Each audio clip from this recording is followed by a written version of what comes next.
ఇది దేశంలో శ్రీ విష్ణువుకి ఉన్న ముఖ్యమైన ఆలయాల్లో తిరువనంతపురంలో ఉన్న శ్రీ అనంత పద్మనాభ స్వామి ఆలయం కూడా ఒకటి. పాల సముద్రంలో శేషాతలంపై విష్ణువు శయనిస్తూ ఉన్న రూపాన్ని మనం ఈ ఆలయంలో చూడవచ్చు, దర్శించుకోవచ్చు. ఇక ఈ ఆలయంలో బయటపడ్డ సంపద ప్రపంచ దృష్టిని తన వైపుకు తిప్పుకుంది. కొన్ని లక్షల కోట్ల రూపాయలు విలువ చేసే సంపదతో ప్రపంచంలోనే అనంత పద్మస్వామి దేవుడిగా దర్శనమిస్తాడు. అయితే ఈ క్షేత్రంలో అనంత పద్మనాభ స్వామి స్వయంగా వెలిసాడని స్థల పురాణాలు కూడా చెప్తూ ఉన్నాయి. పూర్వం దివాకరుడు అనే ఋషి ఉండేవాడు. అతను విష్ణు భక్తుడు. అతనికి విష్ణువు ఒకరోజు చిన్న పిల్లోడి రూపంలో కనిపిస్తాడు. ఆ పిల్లోడు ముద్దుకు వచ్చేసరికి దివాకరుడు అతన్ని ఇంట్లో ఉండాలి అనేసి కోరుకుంటాడు. అయితే ఆ బాలుడు సాక్షాత్తు శ్రీ విష్ణువే అని దివాకరుడికి తెలియదు. ఈ క్రమంలో ఆ బాలుడు తన చేసే పనులకి అడ్డు చెప్పకూడదని, ఒకవేళ చెప్తే వెంటనే ఇంట్లో నుంచి వెళ్ళిపోతానని ఒక షరతు అనేది విధిస్తాడు. అందుకు దివాకరుడు సరే అంటాడు. అలా జరుగుతున్న టైంలో ఆ బాలుడు దివాకరుడి ఇంట్లో చేరుకున్నాడు.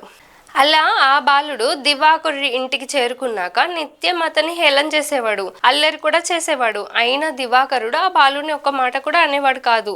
అయితే ఒకరోజు దివాకరుడు తపస్సు చేస్తుండగా ఆ బాలుడు వచ్చి చాలా గ్రామాలను అతని నోట్లో వేస్తాడు. దీనికి వల్ల దివాకరుడికి పట్టనంత కోపం వస్తుంది. అంతే, ఇంకా మరుక్షణమే ఆ బాలుడు అదృశ్యమైపోతాడు.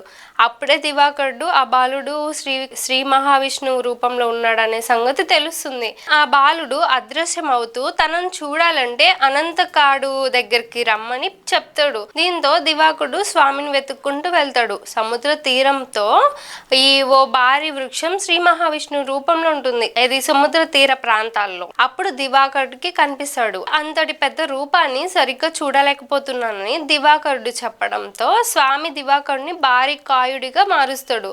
దీంతో దివాకరుడు స్వామి దర్శనం చేసుకుంటాడు. అప్పటి నుంచి అక్కడ శ్రీ విష్ణువు అనంత పద్మనాభ స్వామిగా భక్తులందరికీ పూజలు చేపించుకుంటూ ఉంటాడు. ఇక ఆ ఆలయంలో టెంకాయలలో మామిడికాయను ఉంచి ప్రసాదం ఇస్తారు. ఆలయ ప్రారంభమైనప్పటి నుంచి ఇలా ప్రసాదాన్ని ఇవ్వడం ఆనవాయితీగా వస్తుంది. అనంత పద్మనాభ స్వామి బలరాముని దర్శించుకునేవాడు అని భాగవతంలో ఉంది. ఇక ఈ ఆలయానికి తిరువనంతపురం ట్రావెన్కోర్ రాజులు సంరక్షకులుగా ఉండేవాళ్ళు. అప్పటి కాలంలో వారి కాలంలో అనంత పద్మనాభ స్వామికి అంతులేని సంపద వచ్చి చేరిందని చెప్తారు.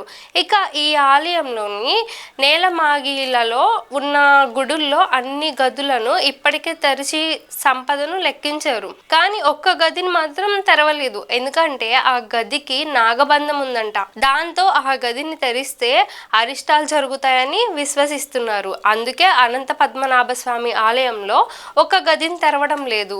కాగా ఈ ఆలయంలో ఉన్న తెరవని ఓ గది ఉంది కదా, అది వెలకట్టలేని సంపదతో ఎన్నో రహస్యాలు ఉన్నట్టు ప్రచారం జరుగుతుంది.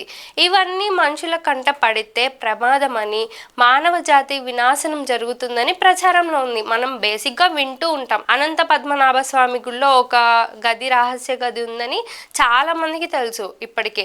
ఈ క్రమంలో ఆ గది తలుపుల్ని ఇప్పటి వరకు ఎవరు తెరవలేదు. అయితే భవిష్యత్తులో దీనిపైన ఏదైనా నిర్ణయం తీసుకుంటారా ఏంటి అనేది కూడా మనం చూడాలి.